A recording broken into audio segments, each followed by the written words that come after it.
الذي كنت عليها إلا ليعلم من يتبع الرسول ممن ينقلب على عقبيه وإن كانت لكبيرة إلا على الذين هدى الله وما كان الله ليضيع إيمانكم إن الله بالناس لرؤوف رحيم قد نرى تقلب وجهك في السماء فلنولينك قبلة ترضاها فول وجهك شطر المسجد الحرام وحيثما كنتم فولوا وجوهكم شطره وإن الذين أوتوا الكتاب ليعلمون أنه الحق من ربهم وما الله بغافل عما يعملون صدق الله العظيم.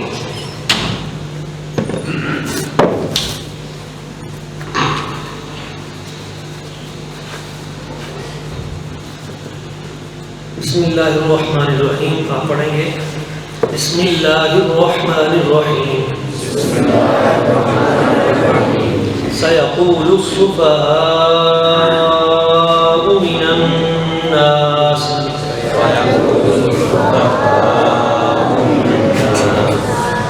ایسا ہے کہ جب ہم درمیان میں کہیں سانس توڑتے ہیں قرآن مجید پڑھتے ہوئے تو ایک بات یاد رکھیے گا، جہاں پہ حرکت آتی ہے تو ہم اس کو ساکن کر دیں گے. جیسے سیقول السفہاء من الناس ما ولاہم ایسے چل رہا ہے نا، تو ہم نے یہاں سانس توڑ دیا تو من الناس نہیں کہیں گے. جب سانس توڑا ہے تو من الناس اس طرح سانس توڑیں، اور پھر آگے ہم نے پڑھنا ہے تو من الناس ہی سے آگے پڑھیں گے، آگے ما ولاہم سے نہیں پڑھیں گے. ویسے ہم کئی بار پڑھ لیتے ہیں رعایت کرتے ہوئے، لیکن اصول یہ ہے کہ پھر پیچھے سے ایک لفظ جو ما كانوا عليها قل لله المشرق والمغرب. قاف کو موٹا کر کے، قاف کو تھوڑا موٹا کر کے پڑھیں. قل للہ المشرق والمغرب. یہ جو قاف ہے نا، ایک تو اس کو موٹا پڑھتے ہیں، یہ جو نقطوں والا قاف ہے کینچی کا. دوسرا اس پہ قلقلہ بھی کرتے ہیں. کیا کرتے ہیں؟ قلقلہ. قلقلہ کیا ہوتا ہے؟ قلقلہ یہ ہوتا ہے کہ آواز واپس لوٹتی ہے.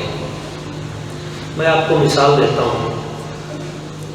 جیسے الف ہے اور قاف ہے، حمزہ قاف کو ہم پڑھیں گے آپ، تو قاف کی آواز واپس لوٹی آپ. سمجھ آئی؟ اچھا ہم کوئی اور لفظ دیکھ لیتے ہیں. مثلا غین ہے آواز واپس نہیں لوٹی. آواز واپس نہیں لوٹی. لیکن آپ یہ واپس لوٹانا، اس کو قلقلہ کہتے ہیں. تو 5 حروف ہیں جن پر آواز واپس لوٹائی جاتی ہے. کتنے حروف ہیں؟ 5 جن پہ قلقلہ کیا جاتا ہے، آواز واپس لوٹائی جاتی ہے. تو 5 حروف کوئی بتائے گا وہ کون سے ہیں؟ قاف، تو جو تو زو عین غین، وہ تو بڑی تو قاف تو با جیم دال. یہ 5 حروف جب بھی پڑھے جائیں گے ساکن ہوں گے یا مشدد تو اس وقت قلقلہ ہوگا. قاف تو با، جیسے آپ تو آپ تو. ایک ہے الف با تا، یہ جو تا ہے یہ تا قلقلے والی نہیں ہے. یہ پڑھیں گے تو ات پڑھیں گے، ات. لیکن جب وہ تو آپ پڑھیں گے تو آپ نہیں پڑھیں گے، آپ تو کیا پڑھیں گے؟ آپ تو. سیکھنے میں شرم نہیں کرنی چاہیے. آپ تو قاف تو با. اب نہیں کہیں گے، اب با کو واپس لوٹائیں گے. ٹھیک ہے؟ قاف تو با جیم. اج نہیں کہیں گے، ایسے نہیں کہیں گے. اج جیم اور آخری دال. آد نہیں کہیں گے، آد. تو یہ 5 حروف ہیں حروف قلقلہ، یہاں پہ آواز کو واپس لوٹانا ہوتا ہے، یہ علم القراءت کا ایک بنیادی اصول ہے، اس کو ان 5 حروف کو آپ یاد رکھیے گا، جس طرح آپ نے پہلے 6 حروف حلقی یاد کیے ہیں، اس سے پہلے آپ نے پہلے سبق میں 7 حروف مستعلیہ جن کو موٹا پڑھا جاتا ہے وہ یاد کیے، تو تیسرے سبق میں ہم یہ بھی یاد کر رہے ہیں کہ اس میں ہم حروف قلقلہ 5 ہیں اور ان کو ادا کرتے ہوئے آواز واپس لوٹے گی۔ وَكَذَلِكَ جَعَلْنَاكُمْ أُمَّةً وَسَطًا،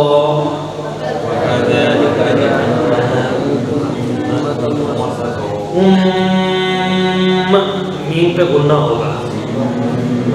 ایک بات اور، آج ایک اور چیز یاد کر لیں، میم کے اوپر شد ہو یا نون کے اوپر شد ہو، میم اور نون کے اوپر شد ہو تو آگے جو مرضی حرف آ جائے، حروف حلقی بھی آ جائیں، یہاں پہ گننا ہوگا۔ میم اور نون پر اگر شد آ جائے تو آگے حروف حلقی آ جائے تو پھر بھی گننا ہوگا، مگر نون ساکن یا تنوین آئے پھر آگے حروف حلقی آئے تو پھر گننا نہیں ہوگا۔ وہ نون ساکن کا میں نے کہا تھا، اور تنوین 2 زبر 2 زیر پیش، لیکن اگر میم کے اوپر شد ہو یا نون کے اوپر شد ہو، ام، ان،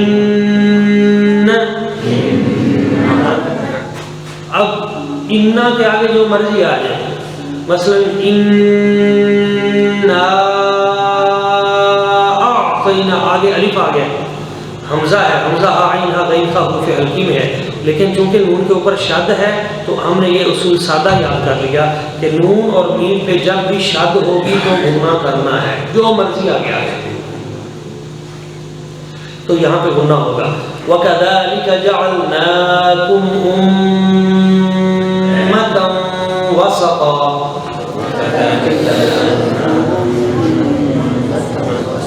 وَسَطًا لِتَكُونُوا شُهَدَاءَ عَلَى النَّاسِ، لِتَكُونُوا شُهَدَاءَ عَلَى النَّاسِ وَيَكُونَ الرَّسُولُ عَلَيْكُمْ شَهِيدًا وَمَا جَعَلْنَا الْقِبْلَةَ الَّتِي كُنْتَ عَلَيْهَا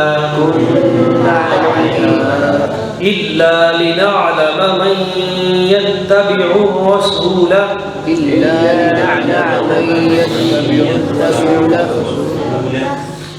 اب چاہیے مل کے پیچھے سے پڑھنا، لیکن آپ کا سانس اس اعتبار سے چھوٹا ہے اس لیے میں آپ کی رعایت کرتے ہوئے آگے چل رہا ہوں۔ ممن ينقلب على عقبيه وإن كانت لكبيرة، آپ کوئی مجھے بتائے گا کہ لکبیرۃ پہ گننا ہے یا نہیں؟ وَإِن كَانَتْ لَكَبِيرَةً إِلَّا عَلَى الَّذِينَ هَدَى اللَّهُ، گننا ہے یا نہیں؟ کیوں؟ لَكَبِيرَةً تنوین آ گئی تو آگے الا آ گیا، الف، یہ حروف حلقی میں سے ہے، وہ 6 جو ہے ان میں الف بھی آتا ہے حمزہ میں۔ وَمَا كَانَ اللَّهُ لِيُضِيعَ إِيمَانَكُمْ إِنَّ اللَّهَ بِالنَّاسِ لَرَءُوفٌ رَحِيمٌ۔ چلیں اس کا تھوڑا سا سیاق و سباق سمجھ لیں کہ یہ دوسرا پارہ ہے، پہلا رکوع ہے، اور یہ وہ مقام ہے جہاں پر قبلہ بدلنے کی بات ہو رہی ہے۔ نبی پاک صلی اللہ علیہ وسلم ایک قبیلے کی میں صلح کروانے کے لیے تشریف لے گئے ایک بستی میں، تو وہاں پہ پہنچ کر نماز حضور پڑھا رہے تھے تو دوران نماز آپ کو خیال آیا کہ قبلہ جو ہے وہ بیت المقدس کی بجائے وہ خانہ کعبہ ہونا چاہیے۔ جب تک حضور مکہ مکرمہ میں تھے تو خانہ کعبہ شریف کی طرف منہ کر کے نماز پڑھتے تھے، جب نبی پاک صلی اللہ علیہ وسلم مدینہ شریف آ گئے تو حضور نے اللہ کریم کے حکم پر خانہ کعبہ شریف کی طرف منہ کر کے نماز پڑھنا ترک کر دیا اور بیت المقدس کی طرف منہ کر کے نماز پڑھنی شروع کر دی۔ تقریباً 17 مہینے حضور نے بیت المقدس کی طرف اپنا چہرہ مبارک کر کے نماز ادا کی۔ تو ایک دن حضور کے ذہن میں خیال آیا، وہ جو یہودی تھے وہ تانے دینے لگے کہ اگر تم کہتے ہو کہ ہمارا اپنا دین ہے تو پھر اپنا دین ہے تو کعبہ بھی اپنا ڈھونڈو، بیت المقدس تو ہمارا کعبہ ہے، اس طرف تو ہم منہ کر کے نماز پڑھتے ہیں، تو تم کہتے ہو نیا دین آیا ہے تو پھر خانہ کعبہ اپنا مرکز بھی کوئی اور ڈھونڈو، تو تانے دینے لگے۔ تو نبی پاک صلی اللہ علیہ وسلم حضور کو نماز میں یہ خیال آیا کہ اگر بیت المقدس سے قبلہ ہٹ کر قبلہ خانہ کعبہ کی طرف ہو جائے تو بہت اچھی بات ہے، ان کا اعتراض بھی ختم ہو جائے گا اور ہمارا اپنا قبلہ بھی ہو جائے گا۔ اور کعبہ سے آپ کو ایک خاص محبت بھی تھی، اس لیے کہ یہاں آپ کی ولادت ہوئی تھی، سین حرم اس کے قرب میں مکہ مکرمہ میں۔ تو جس وقت نبی پاک صلی اللہ علیہ وسلم حضور کو یہ خیال آیا تو عین حالت نماز میں ہی قرآن مجید کی آیت اتر آئی اور اللہ کریم نے فرمایا ہے حبیب جدھر تمہارا دل کرتا ہے چہرہ ادھر کر لو، ہم کعبہ ادھر بنا دیں گے۔ یہ شان مصطفیٰ۔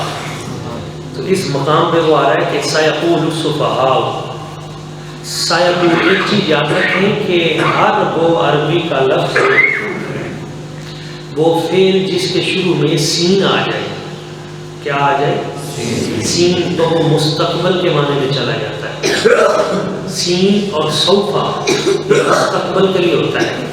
ایک ہوتا ہے یقول، وہ کہتے ہیں یا وہ کہتا ہے، ایک ہے سایقول، تو اس کا مطلب ہے ان قریب وہ کہیں گے، یعنی مستقبل میں۔ سین مستقبل میں، سوف تعلمون، ان قریب تم جان لو گے۔ تو سین اور سوفا مستقبل کے لیے آتا ہے۔ سیقول السفہاء، ان قریب بے وقوف لوگ کہیں گے، پاگل لوگ کہیں گے، من الناس، لوگوں میں سے جو بے وقوف ہیں وہ کہیں گے، ما ولاھم عن قبلتہم التی، کس شے نے ان کو ان کے قبلے سے پھیر دیا، ما کون سی چیز ہے جو ما ولاھم جس نے انہیں پھیر دیا، ولا تولی پھر جانا، عن قبلہ قبلہ سے پھیر دیا ان کو، اللہ کی کانو علیہ جس پہ یہ تھے۔ تو بے وقوف لوگ کہیں گے، اللہ تعالیٰ فرماتا ہے ان کے جواب میں کہ حبیب یہ جو بے وقوف اس طرح تمہیں تانے دیں گے تو حضور کی امت کو تمہیں کہ تم نے کیوں قبلے کو رخ کیوں پھیر دیا، کدھر اب مڑ گئے، تو قل کہہ دیجئے للہ المشرق والمغرب، مشرق و مغرب اللہ ہی کے لیے، یہدی من یشاء جسے چاہتا ہے وہ ہدایت دیتا ہے، الی صراط مستقیم، صراط مستقیم کی طرف، سیدھے رستے کی طرف، صراط میں نہ رستہ، مستقیم سیدھا۔ وَكَذَلِكَ جَعَلْنَاكُمْ، اسی طرح ہم نے بنایا آپ کو، امۃ وسطا، درمیانی امت، ہم نے آپ کو درمیانی امت بنایا۔ یہ اللہ تعالیٰ نے حضور کی امت کو فرمایا کہ تم درمیانی امت ہو، لِتَكُونُوا شُهَدَاءَ عَلَى النَّاسِ، تاکہ تم لوگوں کے اوپر گواہ بن جاؤ، وَيَكُونَ الرَّسُولُ عَلَيْكُمْ شَهِيدًا، اور میرے رسول تم سب پر گواہ ہوں گے۔ یہ بڑی دلچسپ بات ہے۔ پہلی بات تو یہ ہے اللہ تعالیٰ نے ہمیں درمیانی امت کیوں کہا، مسلمانوں کو درمیانی امت کہا، کیوں؟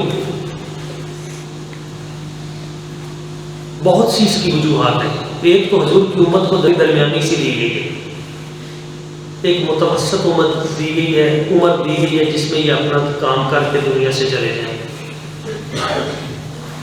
ایک جو مفسرین فرماتے ہیں وہ کہتے ہیں یہ وجہ نہیں، اصل وجہ یہ ہے کہ حضور کی امت کو متوسط اس لیے کہا گیا ہے کہ جتنے پہلے دین آئے ہیں، جتنے پہلے مذاہب آئے ہیں، ان میں سے متوسط درمیانہ دین یہی ہے، تو اس دین کو اڈاپٹ کرنے والے متوسط ہیں، درمیانے۔ کیسے؟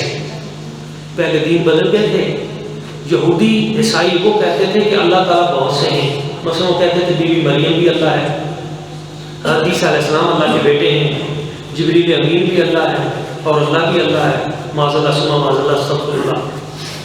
تو وہ کئی خداؤں کو مانتے تھے یہودی اور عیسائی، جبکہ جو دہریے تھے وہ کہتے تھے خدا ہے ہی نہیں، وہ ایک کو بھی نہیں مانتے تھے، یعنی یا تو ایک طرف کثرت تھی یا ایک طرف بالکل قلت کے ہے ہی نہیں۔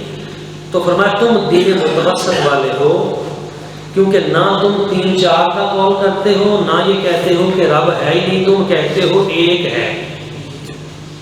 تو یہ درمیانہ قول ہے، سمجھ آ گئی؟ ایک ہے، نمبر 1۔ نمبر 2، اسی طرح مذاہب میں ہندو ہیں وہ نبوت کے قائل ہی نہیں ہیں، ہندو نبوت کے قائل ہی نہیں ہیں۔ دوسری طرف قادیانی ہیں مرزی، وہ کہتے ہیں نبوت قیامت تک جاری ہے، ایک مانتا ہی نہیں، دوسرا کہتا ہے قیامت تک نبوت جاری ہے، دونوں غلط ہیں۔ مسلمان درمیان میں ہیں جو کہتے ہیں کہ نبوت ہے بھی اور نبی پاک کی ذات پہ ختم بھی ہو گئی، یہ درمیانہ پہلو ہے۔ اسی طرح آپ مسالک میں بھی دیکھیں گے تو جس طرح اسلام دین متوسط ہے، اس طرح جو مسلک متوسط ہے وہ اہل سنت ہے۔ اہل سنت والجماعہ یہ متوسط طریقہ ہے، متوسط مسلک ہے۔ کیسے؟ مثلا ایک طرف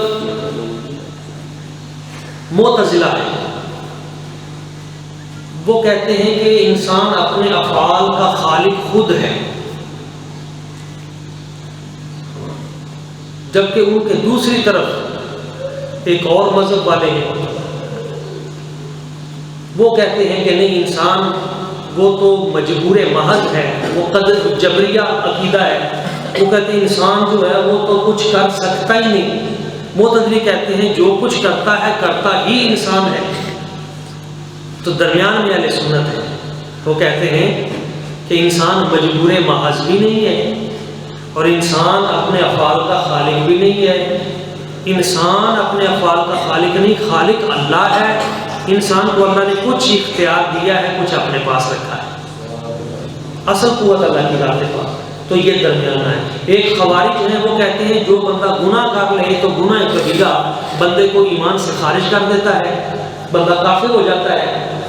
ایک طرف مرجیہ ہیں، وہ کہتے ہیں کہ بندہ جتنی مرضی گناہ کر لے بندہ پکا ہی بخشا ہوا ہے۔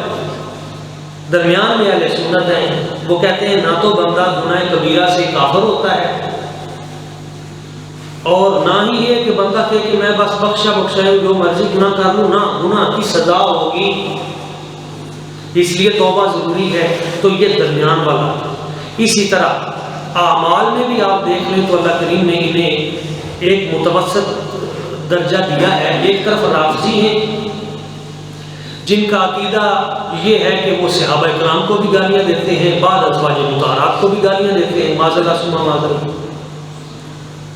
وہ کہتے ہیں ایک دو صحابہ کے سوا سب معاذ اللہ گمراہ ہو گئے، یہ بھی رائے راست سے ہٹ گئے ہیں رافضی۔ ایک ناسبی ہیں، وہ اہل بیت اطہار کو برا کہتے ہیں، وہ ان کے بارے میں مولا علی شیر خدا کے بارے میں غلط کومنٹ کریں گے۔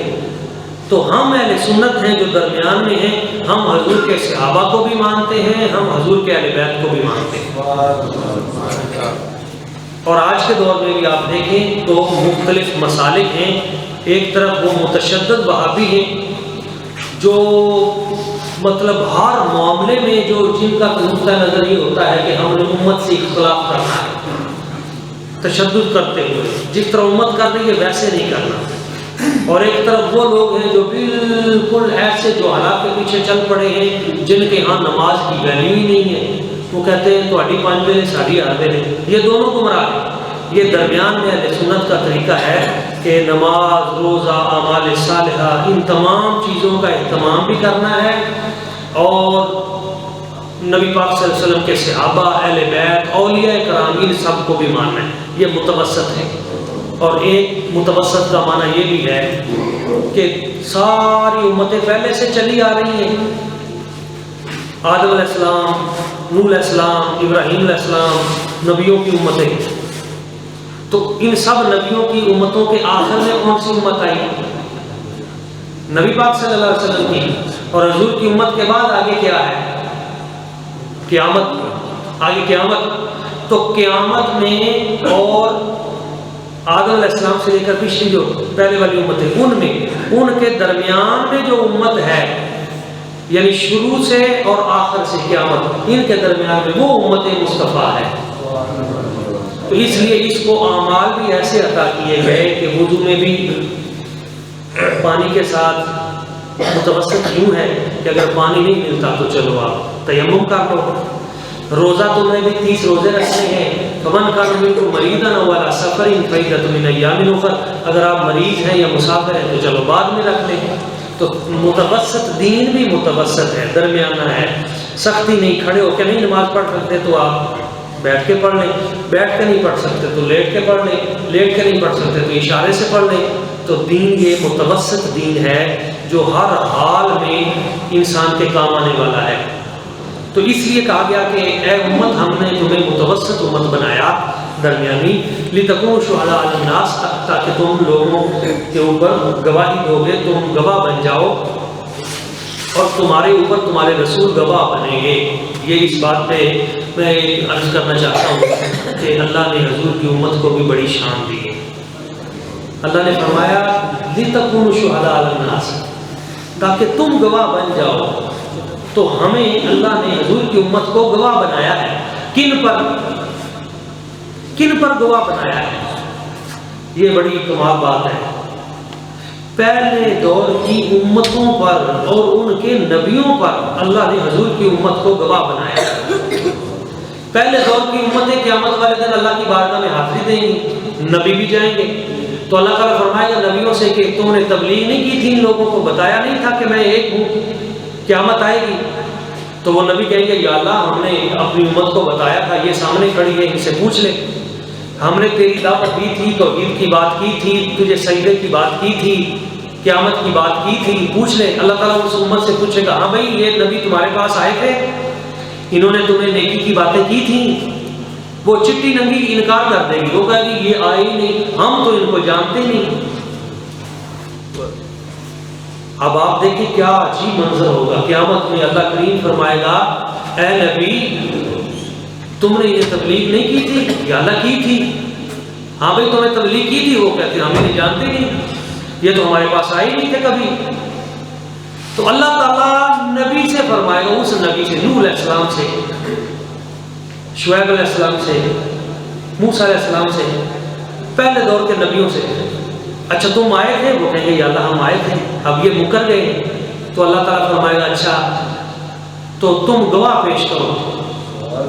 اللہ ان نبیوں سے فرمائے گا اگر تم نے تبلیغ کی تھی تو تم گواہ پیش کرو، تمہارے پاس گواہ کون ہے؟ تو اس وقت وہ نبی کہیں گے یا اللہ حضور کی امت سے پوچھ لے۔ اس سے حضور کے صحابہ کی بھی شان ظاہر ہوتی ہے کہ سب سے پہلے گواہ وہ ہیں، تو گواہ پکا ہوتا ہے، اور یہ نبیوں کے گواہ ہیں۔ تو وہ کہیں گے یا اللہ حضور کی امت سے پوچھ لو، ہم آئے تھے، ہم نے تبلیغ کی تھی، لوگوں کو حق بات بتائی تھی۔ تو اللہ تعالیٰ فرمائے گا حضور کی امت سے ہاں بھائی امت محمدیہ، یہ نبی آئے تھے، انہوں نے تبلیغ کی تھی۔ تو حضور کی امت کہے گی یا اللہ بالکل آئے تھے، انہوں نے تبلیغ کی تھی۔ تو اللہ تعالیٰ فرمائے گا تم موجود تھے وہاں پہ، تم نے دیکھا تھا ان نبیوں کو، تمہیں کس نے بتایا؟ تو حضور کی امت کہے گی یا اللہ ہم نے دیکھا تو نہیں تھا، پر تیرے حبیب نے ہمیں بتایا تھا، مصطفیٰ نے ہمیں بتایا تھا کہ پہلے نبی آئے ہیں، اور جو قرآن میں ہے ان نبیوں کا ذکر ہے، انہوں نے تبلیغ کی ہے، تو تیرے حبیب نے کہا ہے ہم تو گواہی دیں گے۔ تو اللہ تعالیٰ فرمائے گا حبیب آپ گواہی دیتے ہیں؟ تو حضور کہیں گے یا اللہ میں گواہی دیتا ہوں، یہ نبی آئے ہیں، انہوں نے تبلیغ بھی کی ہے، میری امت بھی ٹھیک کہتی ہے۔ اللہ تعالیٰ حضور سے نہیں فرمائے گا کہ تم تھے، یہ ہے بات، حضور سے نہیں فرمائے گا کہ میرے حبیب تم وہاں تھے، تم نے دیکھا تھا، کیوں؟ اس لیے کہ رب جانتا ہے حبیب کو تو میں نے یہ شانیں دے کے بھیجا ہے۔ یہ وہ مقام تھا جہاں کہ حضور روتے تھے۔ یہ رات ہم نے جب تراویح میں پڑھی تھی یہ آیت، اللہ تعالیٰ فرماتا ہے جب سرکار یہ آیت پڑھتے تھے بہت روتے تھے، سنتے تھے تو بہت روتے تھے۔ فَكَيْفَ إِذَا جِئْنَا مِنْ كُلِّ أُمَّةٍ بِشَهِيدٍ وَجِئْنَا بِكَ عَلَى هَؤُلَاءِ شَهِيدًا۔ اے میرے حبیب وہ کیسا وقت ہوگا جب ہم ہر امت کے اوپر گواہ لے کے آئیں گے، ہر امت اور اس کے نبی کے اوپر گواہی لے کے آئیں گے، یعنی آپ کی امت میں سے۔ وَجِئْنَا بِكَ عَلَى هَؤُلَاءِ شَهِيدًا، اور جتنے گواہ ہوں گے سب نبی، ان سب نبیوں کے اوپر بھی جو گواہی دینے والے ہوں گے اے حبیب وہ آپ ہوں گے۔ تو اس سے نبی پاک صلی اللہ علیہ وسلم حضور کا پوری کائنات میں پہلے دور کے نبیوں سے باخبر ہونا اور ان کے اعمال پہ مطلع ہونا، یہ بھی اس آیت مبارکہ سے ثابت ہوتا ہے کہ اللہ نے اپنے حبیب کو اتنی نگاہ عطا فرمائی اور اتنا علم عطا فرمایا کہ حضور بعد میں اپنی امتوں کو بھی دیکھ رہے ہیں، پہلے والی امتوں کو بھی دیکھ رہے تھے۔ اس لیے سرکار نے فرمایا حیاتی خیر لکم و مماتی خیر لکم، یہ حدیث صحیح ہے۔ سرکار نے فرمایا میری یہ زندگی بھی تمہارے لیے بہتر ہے، میں جب قبر میں چلا جاؤں گا تو وہ بھی تمہارے لیے بہتر ہے۔ یا رسول اللہ صلی اللہ علیہ وسلم جب آپ قبر میں چلے جائیں گے فرمایا ہاں خیر پھر بھی بانٹتا رہوں گا۔ تعرض اعمالکم تعرض علی اعمالکم، تمہارے عمل وہاں مجھے دکھائے جائیں گے، تمہارے عمل قبر میں مجھے دکھائے جائیں گے، میں تمہارے اعمال کو خیرہ حمدت اللہ، جب تم اچھا عمل کرو گے تو میں رب کا شکریہ ادا کروں گا، یا اللہ تیرا شکر ہے میری امت نمازیں پڑھ رہی ہے، روزے رکھ رہی ہے، اچھے عمل کر رہی ہے، تراویح پڑھ رہی ہے۔ جب اچھے عمل کرو گے تو میں رب کا شکریہ ادا کروں گا۔ وَإِنْ وَجَدْتُ شَرًّا، اور اگر تم سے کبھی کوئی گناہ ہوگا تو پھر بھی میں تم سے منہ نہیں موڑوں گا۔ فَاسْتَغْفَرْتُ اللَّهَ لَكُمْ، پھر میں ہاتھ اٹھا کر تمہارے لیے مغفرت کی دعا شروع کر دوں گا۔ تو حضور تو اپنے قبر انور میں، روضہ انور میں، مسجد نبوی شریف کے قرب میں آج بھی اپنی امت کے لیے دعائیں فرما رہے ہیں۔ ہم بھولے بیٹھے ہیں، حضور تو ہمیں نہیں بھولے۔ تو اس مقام پہ اللہ تعالیٰ اس گواہی کا تذکرہ کر رہا ہے کہ حبیب آپ ان سب پہ گواہ ہوں گے۔ وَمَا جَعَلْنَا الْقِبْلَةَ الَّتِي كُنْتَ عَلَيْهَا، اور اے حبیب جس قبلہ پہ تھے ہم نے وہ اس لیے مقرر کیا تھا إِلَّا لِنَعْلَمَ مَن يَتَّبِعُ الرَّسُولَ مِمَّن يَنقَلِبُ عَلَىٰ عَقِبَيْهِ، تاکہ ہم ظاہر کر دیں کہ کون من يتبع الرسول، کون رسول کی اتباع کرتا ہے، ممن ينقلب على عقبیہ، اور کون اپنی ایڑیوں پہ پلٹ جاتا ہے۔ عقب کہتے ہیں ایڑی کو، کہ ایڑیوں پہ بھٹک جانا، کہ کون حضور کے پیچھے چلتا ہے کون نہیں۔ تو قبلہ ادھر کیوں کروایا تھا اور 17 ماہ بعد پھر خانہ کعبہ کیوں کروایا تھا؟ تاکہ لوگوں کا امتحان لے لیا جائے۔ آپ کو تو پتہ ہی ہے، ظاہر کر دیا جائے کون میرے حضور کے پیچھے چہرہ موڑتا ہے کون نہیں موڑتا۔ تو وہ جو سچے صحابہ کرام تھے ان کو نماز میں پتہ چلا کہ حضور نے بیت المقدس کو چھوڑ کر خانہ کعبہ کو قبلہ بنا لیا ہے، تو انہوں نے نماز میں اپنا چہرہ پھیر لیا اور نماز میں حضور کے پیچھے مڑ گئے۔ اور اس لیے وہ ڈاکٹر فلپ پیٹی نے کہا تھا، اس نے کہا تھا جس کے متبعین اتنے مضبوط ہوں کہ نماز میں وہ قبلہ بدلے تو وہ یہ پوچھنے کی جرت بھی نہ کرے کہ حضور قبلہ کیوں بدلا ہے، وہ چپ کر کے حضور کے پیچھے اپنا قبلہ ادھر بنا لے۔ کعبہ بنتا ہے اس طرف ہی ریاض، رخ جدھر کو وہ موڑ دیتے ہیں، جدھر ان کا چہرہ ہو گیا۔ تو اللہ تعالیٰ فرماتا ہے وَإِنْ كَانَتْ لَكَبِيرَةً إِلَّا عَلَى الَّذِينَ هَدَى اللَّهُ، اگرچہ یہ بات بہت بھاری تھی قبلے کا بدلنا، مگر جنہیں اللہ نے ہدایت عطا کی۔ وَمَا كَانَ اللَّهُ لِيُضِيعَ إِيمَانَكُمْ، اور اللہ کی یہ شان نہیں کہ لِيُضِيعَ وہ ضائع کر دے ایمانکم تمہارے ایمان کو۔ إِنَّ اللَّهَ، بے شک اللہ، بِالنَّاسِ لوگوں پر، لَرَؤُوفٌ رَحِيمٌ وہ بہت مہربان ہے اور بہت رحم کرنے والا ہے۔ یہ آخری آیت ہے۔ قد نرا تقلب وجهك في السماء، قد تحقیق کو کہتے ہیں پکی بات، نرا ہم دیکھ رہے ہیں، تقلب وجهك في السماء آپ کا بار بار آسمان کی طرف دیکھنا۔ حضور آسمان کی طرف دیکھتے تھے کہ کوئی آیت اترے اور قبلہ بدلے، تو اللہ تعالیٰ فرماتا ہے ابھی ہم دیکھ رہے ہیں، آپ کا چہرہ ہم دیکھ رہے ہیں۔ حضرت پیر کرم شاہ صاحب نظری رحمہ اللہ لکھتے ہیں چشم تصور میں آج بھی دیکھ رہے ہیں۔ تو اللہ کی ذات تو ان چیزوں سے وہ وراء الورا ہے۔ اللہ تعالیٰ فرماتا ہے کہ حبیب ہم آپ کا چہرہ بار بار آسمان کی طرف ہم دیکھ رہے ہیں۔ فَلَنُوَلِّيَنَّكَ، بے شک ہم نُوَلِّيَنَّكَ بدل دیں گے، ضرور بھی ضرور بدل دیں گے آپ کے لیے، قِبْلَةً قبلہ، تَرْضَاهَا جدھر تیری رضا ہوگی، جدھر آپ کی رضا ہوگی. ہم قبلہ ادھر، یعنی یہ نہیں کہ خانہ کعبہ صرف جدھر آپ کا دل کرتا ہے آپ ادھر چہرہ کر لیں، ہم کعبہ ادھر بنا دیں گے. یہ اللہ کی اور اپنے حبیب کا پیار دیکھیں آپس میں. آج کچھ لوگ کہتے ہیں نہیں جی وہ تو کسی کی سنتا نہیں، وہ تو کسی کی مانتا نہیں، اللہ کے سامنے تو سب نبی جو ہیں وہ اس طرح، تو وہ اتنا ڈی گریڈ کر کے پیش کرتے ہیں. معاذ اللہ ثم معاذ اللہ انبیاء کو. انبیاء کی تو اللہ کے ہاں بہت بڑی قدر ہے. اور پھر نبیوں کے نبی حضور کی کتنی شان ہے کہ دل میں اگر کوئی بات آتی ہے تو اللہ تعالیٰ کہتا ہے حبیب قبلے کی کیا بات ہے، جدھر آپ کا دل کرے آپ ادھر چہرہ کر لیں، ہم کعبہ ادھر بدل دیں گے. یعنی اللہ اپنے حبیب کی چاہت کا بھی خیال رکھتا ہے. فولی وجہ کا، چلو آپ ایسا کریں، وجہ کا اپنا چہرہ شطر المسجد الحرام، مسجد حرام کی طرف پھیر لیں، ابھی پھیر لیں. یعنی چونکہ آپ کے دل میں ہے مسجد حرام تو چلو ادھر پھیر لیں، ہم ابھی خانہ کعبہ ادھر کر دیتے ہیں، قبلہ ادھر کر دیتے ہیں. وحیث ما کنتم فولوا وجوہکم شطرہ، اپنا رخ مسجد حرام کی طرف پھیر لو. اور اے مسلمانوں جہاں کہیں ہو اپنا منہ اسی طرف پھیر لو. بین الذین اوتوا الکتاب، وہ لوگ جنہیں کتاب دی گئی تو لیعلمون، وہ یہ جانتے ہیں کہ انہ الحق من ربہم، یہ ان کے رب کی طرف سے حق پہ ہے. وما اللہ بغافل عما تعملون، اور جو عمل تم کرتے ہو اللہ اس سے غافل نہیں ہے.